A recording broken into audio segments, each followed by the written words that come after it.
सलाम नमस्ते सत श्री अकाल, मैं हूं रजा और आप देख रहे हैं रजाग्राफी की सबसे अहम रिपोर्ट, अंतरराष्ट्रीय प्राइम टाइम रिपोर्ट। एक वीडियो के अंदर पूरी दुनिया की तमाम बड़ी खबर आपके सामने। हजरात, चाइना तो बहुत दूर की बात है, मोदी सरकार के ऊपर तो कुत्ता भी मूत के जा रहा है, वो वाली हालत हो रही है। सारा खुन्नस, सारा दम भारत के मुसलमानों के खिलाफ दिखाएंगे।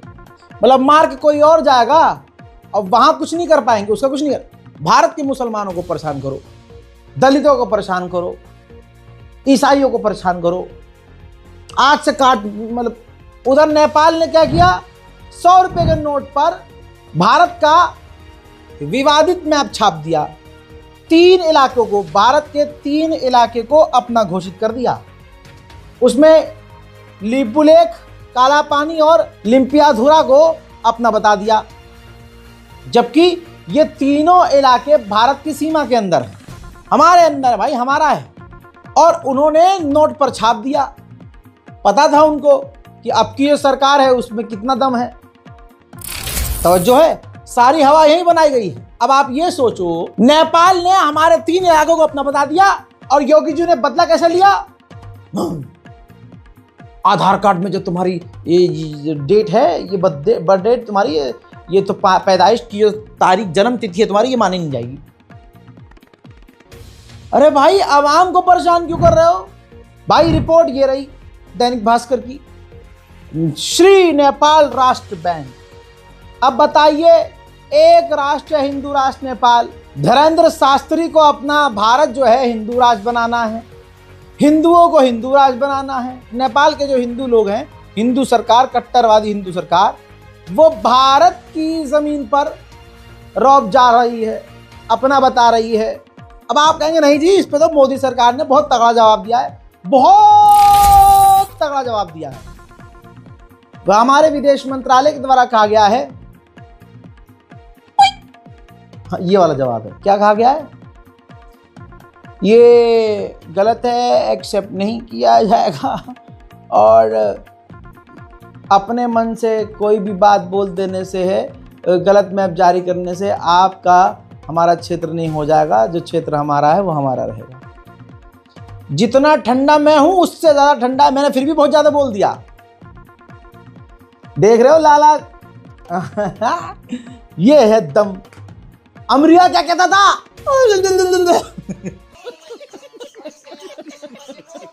अरे हंस ली हो तो आगे की देख लो। नेपाल का जब ये हाल है तो चाइना क्या कर रहा होगा। हम भाई अपनी K4 मिसाइल का टेस्ट करने वाले थे, तो हिंद महासागर में चाइना ने अपने 3 जासूसी जहाज भेज दिए। उसमें भी उसे शांति नहीं मिली तो उसने चौथा, लगाओ भाई प्रूफ, ये देखिए india.com पर जाइएगा, देख लीजिएगा। 4 चाइना ने अपने चाइनीज जो है स्पाई जासूसी जहाज हमारे इलाके हिंद महासागर में भेज दिए, ताकि हम अगर कोई मतलब K4 मिसाइल टेस्ट करें तो उसकी तमाम जानकारी इन चीनियों के पास चली जाए, बिना आँख के आदमियों के। हजरात, अगर वो बिना आँख के हैं तो हम तो बिना दिमाग के हैं, क्योंकि हमारे यहाँ एक झुंड है जो गू के अलावा कुछ खा ही नहीं रहा है। अंजना ओम मोदी, मतलब अब तो ठीक है, अंजना ओम मोदी में दम है, सुधीर चौधरी में दम है, चीथड़ा त्रिपाठी में दम है, तो ये खबर कवर क्यों नहीं कर रहे हैं, क्यों उनके गंडासे में दम नहीं है। जरा ये देखिए, एनडीटीवी की रिपोर्ट है। हमारे नेवल चीफ ने, हमारे समुद्री सेना के सबसे बड़े अफसर ने कहा है, पाकिस्तान की आर्मी, यानी जो पाकिस्तान है, पूरी दुनिया से जो हथियार इकट्ठा कर रहा है, यह हमारे लिए कंसर्न है, मुद्दा है, हमें उस पर सोचना होगा।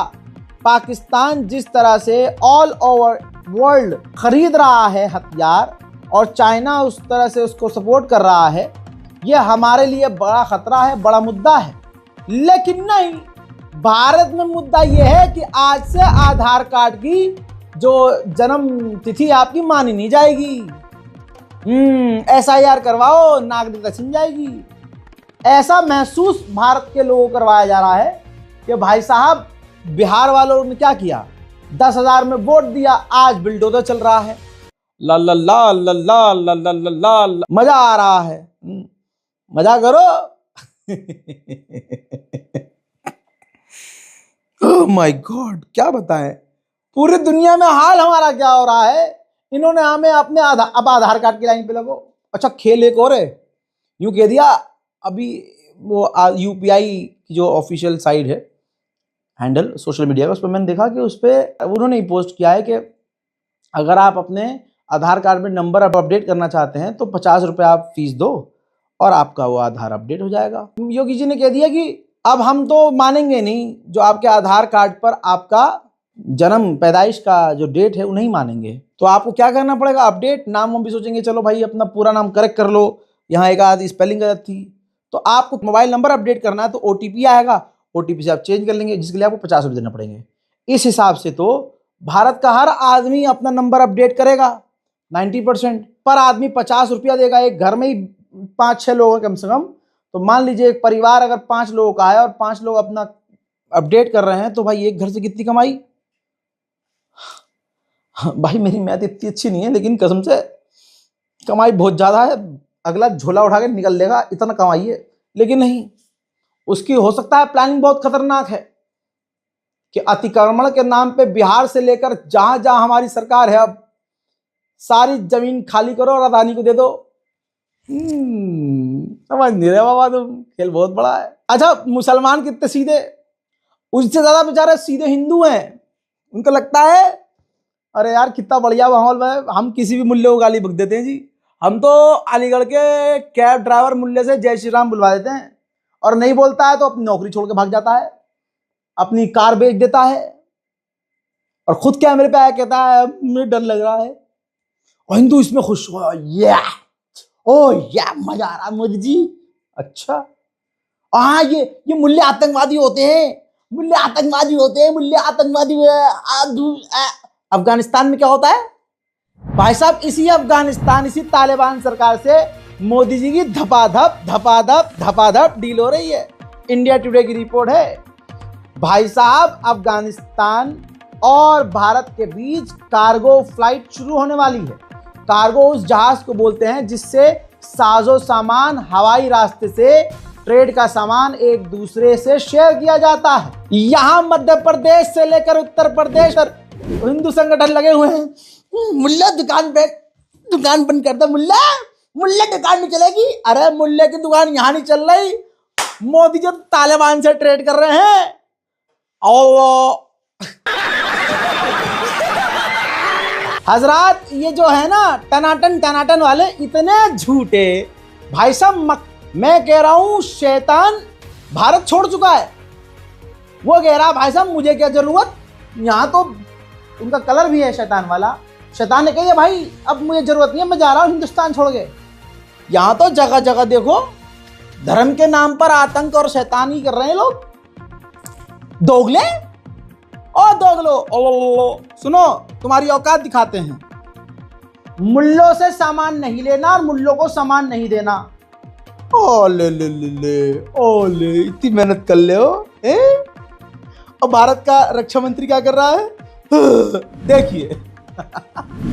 इंडोनेशिया एक मुल्ला देश है दोस्तों, मुस्लिम देश। भारत के रक्षा मंत्री डायरेक्ट बात कर रहे हैं इंडोनेशिया के ऑफिशियल से। भारत मोदी सरकार डायरेक्ट इंडोनेशिया को अपनी सबसे बेहतरीन मिसाइल ब्रह्मोस मिसाइल बेचने की तैयारी में है। कोई एक हिंदू संगठन के कहीं भी किसी भी हिस्से में कहीं भी दम है, किसी भी छोटे बड़े क्षेत्र में कहीं भी दम है, प्रदर्शन करके दिखाओ भाई। ऐसा लट सूतेगी ये बीजेपी सरकार, सब भूल जाओगे। क्योंकि बाप बड़ा ना भैया भाजपा के लिए रुपया, वैसे बिहारियों के लिए भी है भाई, 10,000 रुपये बड़ी कीमत होती है।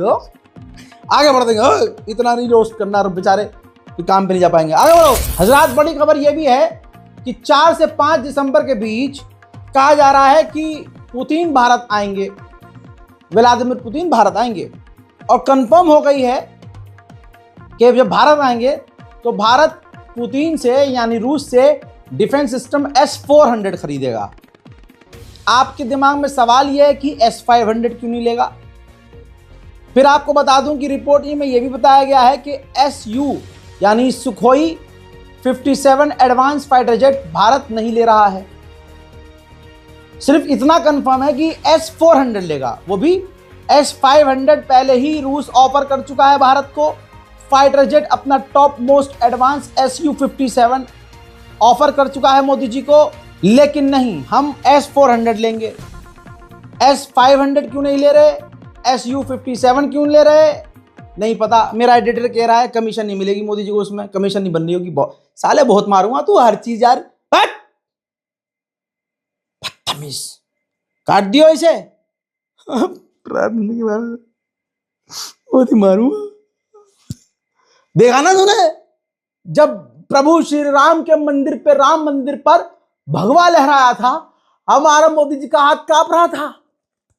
देखा, ये होता है भक्त। उनके खुद के गुनाह उनको याद आ गए, इसलिए हाथ। अबे भाई ये बट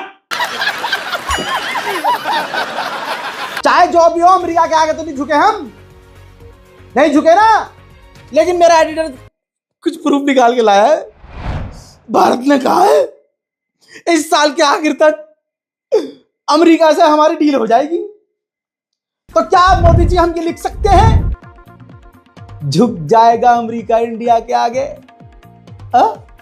कहां जा रहे हो, कहां जा रहे हो? अरे हम ये लिख सकते हैं कि क्या डोनाल्ड ट्रंप मान गया हार? अरे गांडौली मीडिया के गुड़गांव में इतना दम क्यों नहीं है, लिखते क्यों नहीं? इस साल के आखिर तक झुकेगा अमेरिका, झुकेगा भाई साहब, बांस कर देगा ट्रंप अगर ये टाइटल देख लेगा। इसलिए गंडौली मीडिया के गुड़गांव में दम नहीं है, कुछ ऐसा लिख के दिखा दे। बाकी हम तो अब तो यूं करना पड़ेगा, झुकेगा साला, मैं झुकेगा साला।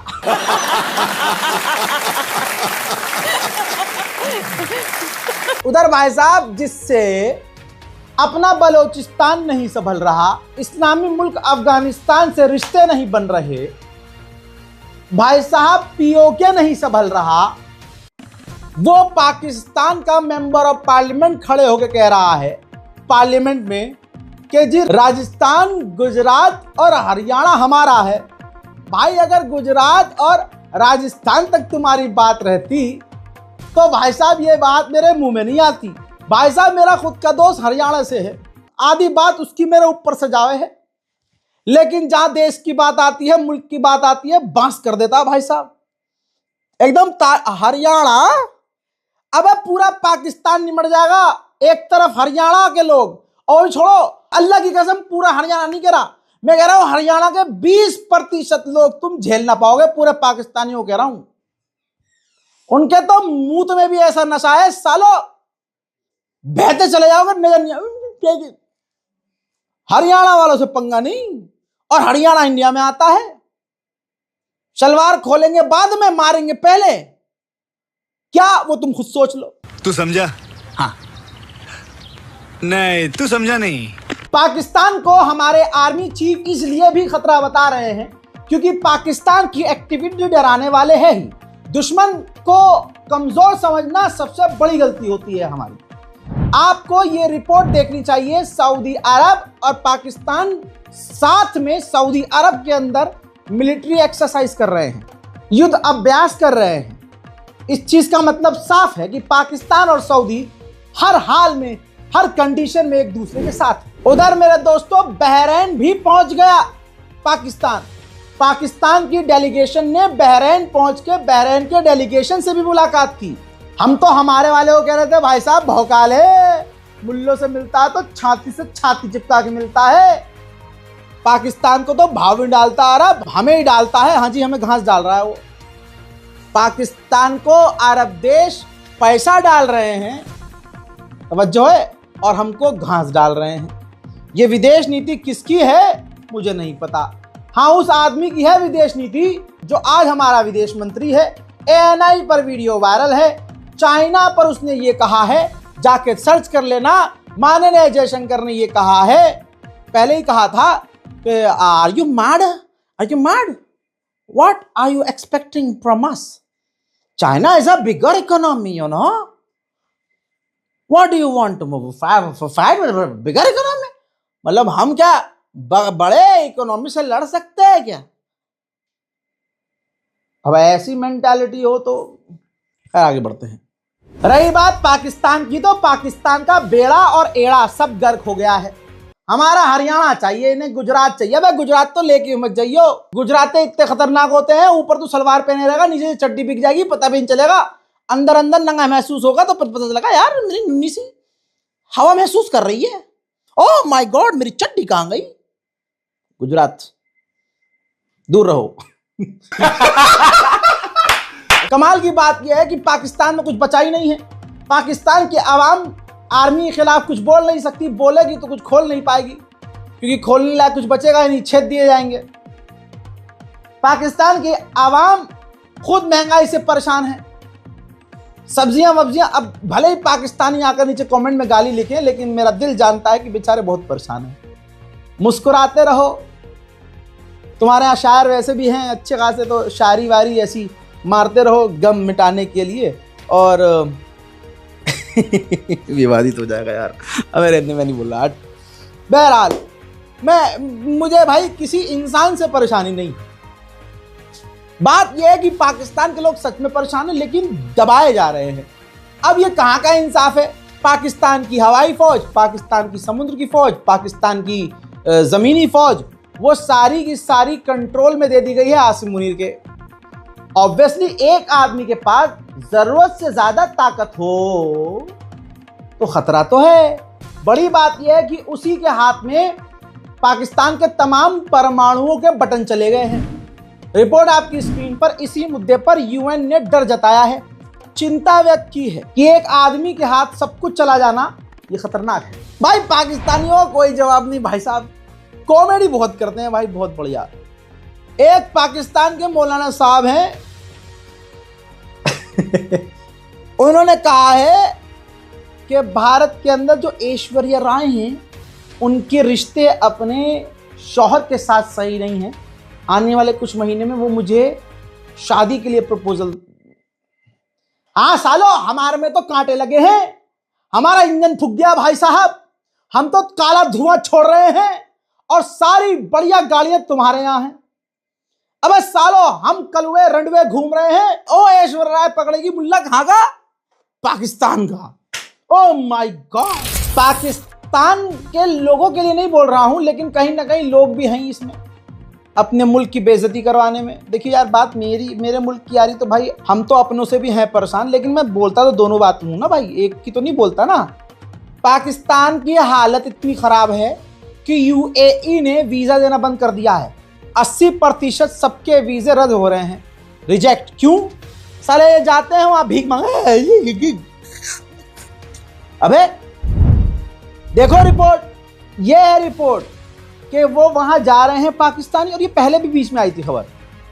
यूएई ने पाकिस्तानियों को वीजा ही देना बंद कर दिया है। अपराध और भीख मांगने की घटनाओं से काफी मुश्किल में है यूएई।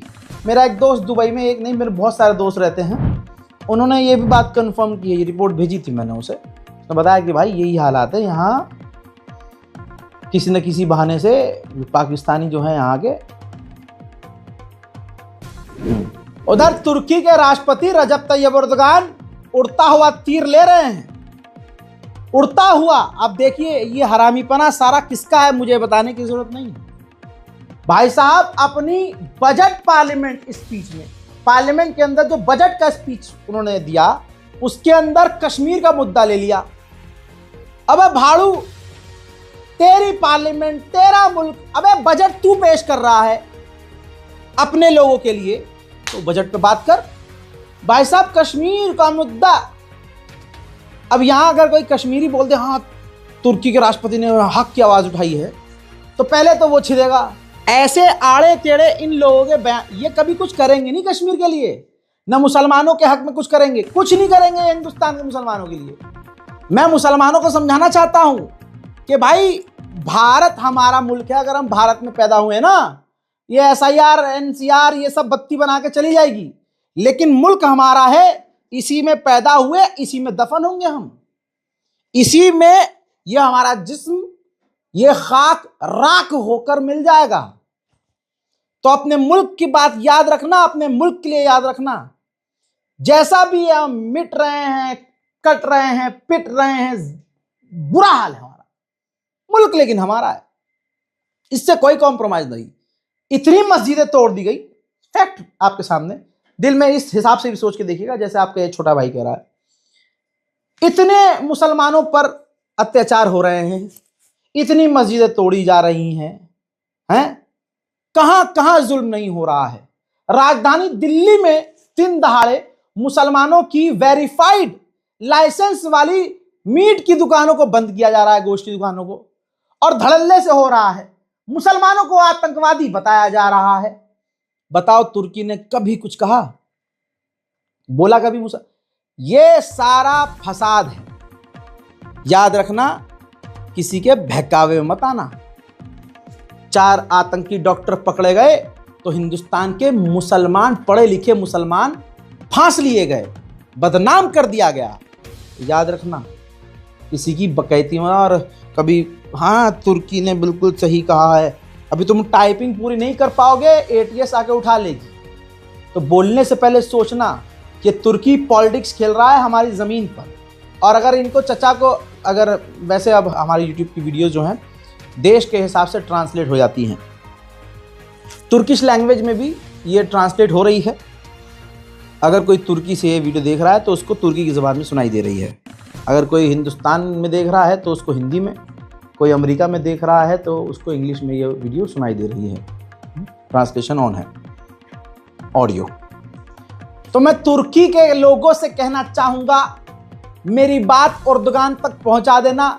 अगर तुम्हारे गंडासे में ज़्यादा तकलीफ हो रही है, कोई खुजली है, तो भाई तुम अपना कोई इलाका, किर्गिस्तान टाइप में, चलो इतनी ज़्यादा पाकिस्तान से मोहब्बत है तो भाई तुम अपने किसी इलाके को कश्मीर घोषित करो और वो आप पाकिस्तान को दे दो कि पाकिस्तान के बॉर्डर पर पीओके में जिसको भी परेशानी है वो इधर आके रह जाएं, यहाँ रह ले, हम उनको नागरिकता देंगे और पीओके को पूरी तरह से फ्री कर दिया जाए। जिसका उस पर कब्जा है, कब्जा छोड़ दे। इतनी हमदर्दी पाकिस्तान से है तो भाई साहब अपना पूरा एक इलाका दे देना पाकिस्तान को। कोई दिक्कत है क्या? गजब बेइज्जती है। आप सोचिए पाकिस्तान का हाल क्या होगा। मैं ऐसे ही थोड़ी ना हवा में बोल रहा हूं, पाकिस्तानी किलत जाते हो। अरे यार राजा भाई तुम मुसलमान, अबे मुसलमान हूं इसीलिए हक बोल रहा हूं। इमरान खान बेचारा, उसने ख्वाब सोचा था कि मैं पाकिस्तान में तब्दीली लाऊंगा। अब पाकिस्तान की सरकार और पाकिस्तान के लोगों ने गद्दारी कर दी पीटीआई से। क्या हुआ? आज पाकिस्तान के पूर्व प्रधानमंत्री इमरान खान जिंदा है कि नहीं, इसका भी कोई सबूत नहीं है। उनकी बहन का बयान यह है कि हालात इतने बुरे हैं कि इमरजेंसी छोड़ो, हिटलर रिजीम से भी बुरे हालात हैं पाकिस्तान के। आसिम मुनीर के अंदर इस पाकिस्तान का बेड़ा गर्क हो चुका है। अब उस जवान बेटे से पूछो जो ये पूछ रहा है कि मुझे कम से कम इतना तो बताओ कि मेरे बाबा जिंदा है या मारे गए। इमरान खान का बेटा, यह जुल्म की इंतहा है। तो पाकिस्तानियों से अपील है, पहले इमरान खान को बचाइए, फिर पीओके पे आइए, भारत पर आइए। ये अपना देखिए। और भीड़ कहीं इकट्ठा हो जाती तो फट जाते हो तुम लोग अल्लाह के नाम पर। अरे भाई ये इस्लाम तो नहीं है। अपने आप को ठीक कीजिए। उधर बड़ी खबर हांगकांग से आई है, तस्वीर में दिखा नहीं सकता, आप देख नहीं पाएंगे। हांगकांग में ऐसी आग लगी कि 128 लोग मर गए, 200 से ज्यादा लोग लापता हैं, 76 घायल हैं। क्रिमिनल एंगल से जांच शुरू कर दी गई है, 8 लोग गिरफ्तार किए गए हैं। वहीं चाइना ने ब्रिटेन को धमकाया है कि चाइना की वन पॉलिसी का सम्मान करे ब्रिटेन। उधर डोनाल्ड ट्रंप ने जापान का साथ नहीं दिया है चीन के खिलाफ। आधिकारिक बयान में जो सामने आया है वो ये कि डोनाल्ड ट्रंप ने जापान की सरकार से कहा है कि चीन को लेकर इतनी सख्ती मत बरतो, ये आपके लिए सही नहीं है। उधर जापान की पहली प्रधानमंत्री, महिला प्रधानमंत्री जो बनी है, भरमबाजी में खूब बकवास कर दी उन्होंने। अब जब अमेरिका ने भी कह दिया कि सख्ती मत करो, तो जापान की महिला प्रधानमंत्री ने कहा है कि हम तो चाइना से अच्छे रिश्ते चाहते हैं, हम तो चाइना से बातचीत करने को तैयार हैं। लेकिन देखिए, महिला है तो भाई खेलेगी, कोई दिल से खेलता है, कोई पॉलिटिक्स में खेल जाता है। हालांकि महिला तो पॉलिटिक्स ही खेलती हैं, चाहे मर्दों के दिल से, हाँ, चाहे किसी देश से। मैं कुछ ज़्यादा जज्बाती हो गया था, पर्सनल हो जाता हूँ मैं। बहरहाल मेरा ये मजाक वाला तरीका है, बुरा मत मानिएगा। मान भी लेंगे तो क्या कर लेंगे, दुआ तो तब भी देंगे आप मुझे। I love you. दोस्तों, जापान की महिला प्रधानमंत्री कह रही हैं कि हम रिश्ते बेहतर करना चाहते हैं चाइना से और हम बातचीत भी करने को तैयार हैं। हालांकि चाइना ने इस पर रिस्पॉन्स नहीं किया है। हजरात, अफगानिस्तान से एक ड्रोन उड़ा और ताजिकिस्तान में घुसा और वहां चीनी वर्कर्स थे, वहां हमला करा। 3 चाइनीज वर्कर मारे गए हैं। अब अफगानिस्तान की हवा तो सट होगी भाई चाइना के आगे। पहले ही कह दिया अफगानिस्तान ने कि हम इन्वेस्टिगेशन करने में साथ देने को तैयार हैं। उधर चाइना ने एक बार फिर से समुद्र में दादागिरी दिखाई है। तस्वीर आपके सामने, चाइना के एक जहाज ने अपनी जो बोट है ले जाकर साउथ कोरिया के वेसल से ले जाकर टक्कर मार दी। उधर मेरे दोस्तों, हमारा वाला मणिपुर नहीं जा पाया और बेलारूस से म्यांमार आया है बेलारूस का राष्ट्रपति, और बेलारूस का राष्ट्रपति म्यांमार में मंदिर में गया। तवज्जो है, आर्मी, म्यांमार के आर्मी चीफ के साथ वहां मंदिर है, मंदिर गया। मैं तो अपने वाले से गुजारिश करूंगा फलाने से कि अरे भाई फलाने, तुमने तो जंगे रुकवा दी, तुम म्यांमार नहीं जा सकते, मणिपुर तो जाओ। म्यांमार में इलेक्शन करीब है, जिसके चलते हुए म्यांमार की सेना ने 3000 कैदियों को माफ कर दिया है और रिहा कर दिया। वेनेजुएला को लेकर अभी बहुत बड़े बड़े देश हैं, वो समर्थन में नहीं आए हैं, लेकिन ईरान ने साफ बोला है कि वेनेजुएला को जिस तरह से अमेरिका डरा और टॉर्चर कर रहा है, सरासर गलत है। खुलासा हुआ है कि कुछ दिन पहले डोनाल्ड ट्रंप ने वेनेजुएला के राष्ट्रपति से फोन पर बात की और कहा जा रहा है कि अब डोनाल्ड ट्रंप की डेलीगेशन वेनेजुएला के राष्ट्रपति से मुलाकात भी करेगी। उधर कहा जा रहा है कि वेनेजुएला के राष्ट्रपति प्रेशर में हैं, उनके खुद के देश वाले भी, ऑफिशियल्स भी उनका साथ नहीं दे रहे हैं और उम्मीद जताई जा रही है कि हो सकता है वो देश छोड़कर तुर्की चले जाएं। एक बार फिर से डोनाल्ड ट्रंप का ये बयान है। इस बयान के अंदर उन्होंने बोला है कि जो वेनेजुएला के अंदर ड्रग कार्टल्स चला रहे हैं, हम उन पर हमला कर सकते हैं। यानी ये एक सीधा खतरे की घंटी वेनेजुएला के लिए है। उधर मेरे दोस्तों, वेनेजुएला के राष्ट्रपति ने एक वीडियो जारी किया है। ये एक तरह से डोनाल्ड ट्रंप के मुंह पर थूका है उन्होंने दिखाया है कि वो फ्री, बेखौफ, निडर होकर कार में सड़कों पर घूम रहे हैं, उन्हें मौत का कोई खौफ नहीं है। उधर डोनाल्ड ट्रंप के जो सरकार के लोग हैं, वो वही प्रोपेगेंडा, बदनाम करो फिर अटैक करो, वो उनकी स्ट्रैटेजी। अमेरिकी चैनल पर बैठकर सेनेटर कह रहा है, डोनाल्ड ट्रंप का नेता कह रहा है कि ये हमास का दोस्त है, वेनेजुएला का राष्ट्रपति आतंकवादियों का दोस्त है, अमेरिका का दुश्मन है। वेनेजुएला का जो ये राष्ट्रपति है, ये ईरान का, हिजबुल्लाह का, हमास का करीबी है और ईरान को और ऐसे देशों को, हमारे लिए जो खतरा है, उन देशों को यूरेनियम बेच रहा है। बहुत बड़ा खुलासा ये हुआ है, जो अमेरिका वेनेजुएला पर हमला कर रहा है, बोट पर हमला कर रहा है, आंख बंद करके कर रहा है। रिपोर्ट आपकी स्क्रीन पर, खुलासा इतना बड़ा है कि आप हिल जाएंगे, इंसानियत होगी तो। रिपोर्ट ये है और छपी है न्यूयॉर्क टाइम्स में, अमेरिका के सबसे बड़ा अखबार में। अमेरिका की इंटेलिजेंस को पता ही नहीं है, यानी अमेरिका के पेंटागन को इस बात का ख्वाब ख्याल में जानकारी ही नहीं है कि हम जो हमला कर रहे हैं वेनेजुएला पर, हम सिविलियन पर कर रहे हैं या आतंकवादियों पर या ड्रग कार्टेल पर। वहीं वेनेजुएला के डिफेंस मिनिस्टर ने धमकी दी है अमेरिका को कि गलती मत करना हम पर हमला करने की, क्योंकि हम हर चीज के लिए तैयार हैं। हजरात, अंतर्राष्ट्रीय प्राइम टाइम रिपोर्ट में अभी और आज के लिए इतना ही। लाल बटन दबाइए, चैनल को सब्सक्राइब कीजिए, अपनी दुआओं में हमें याद रखिए। जय हिंद।